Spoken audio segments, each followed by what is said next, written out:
சாரை ஹேண்டில் பண்றது ரொம்ப கஷ்டம் தான் சார். ஏன் சில கொள்கைகள் இருக்குல்ல, அவரோட பிளட்லயே உள்ளது சார். அது நேர்மையா இருக்கணும், படம் வைக்கணும், ஒரு சின்ன ஒரு ட்ரெண்டுக்காக கூட ஏதாவது ஒன்று எக்ஸ்பெரிமெண்ட் பண்ணணும் அப்படின்னா முடியாது. ஆக்சுவலா அது நேர்மையான சினிமா பண்ணணும். நமக்கு அந்த தாட்ஸ் வந்துருச்சுன்னா ஓகே. சில நேரங்களில் காமெடி அப்ப என்ன பண்ணிட்டு சுத்தி உள்ள கேரக்டர்ஸை வச்சு தான் நான் ப்ளே பண்ற மாதிரி ஆயிடுச்சு. சாரை வச்சு சில விஷயங்கள் ப்ளே பண்ண முடியல. இப்போ உதாரணத்துக்கு வந்து துப்பாக்கி கையில வச்சிருக்காரு, சரி மத்தவங்க யாரும் கலாச்சிடக்கூடாது, கிண்டல் பண்ணக்கூடாது, அதே கதைக்காக தேவை கரெக்டா சுற்றுவாரு, எமோஷனல்ல தான் அந்த துப்பாக்கி கைக்கு வருது. இருந்தாலுமே நான் ஒரு இடத்துல இன்னொரு கேரக்டரை விட்டு ஐயோ பால்கார கையிலலாம் எவன்டா துப்பாக்கியை கொடுத்ததுன்னு வச்சிருப்பேன். அது டிஸ்ட்ரிபியூட்டரே கிளாப் அடிக்கிறாங்க. அதுக்கு அப்ப என்ன அர்த்தம்னா எல்லாரும் மனசுலயுமே அது இருந்திருக்கு போல.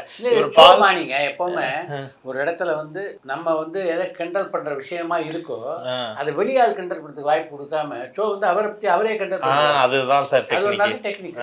அதான் சார். அது பார்த்தா எல்லாம் பயங்கர குபீர்னு சிரிச்சுட்டாங்க. அந்த மாதிரி வந்து சில விஷயங்கள் சாரை இழுத்துட்டு வரணும் அப்படின்னா எல்லாத்துக்குமே நான் வந்து ரீசன் சொல்லி கன்வின்ஸ் பண்ண வேண்டியதா இருக்கு.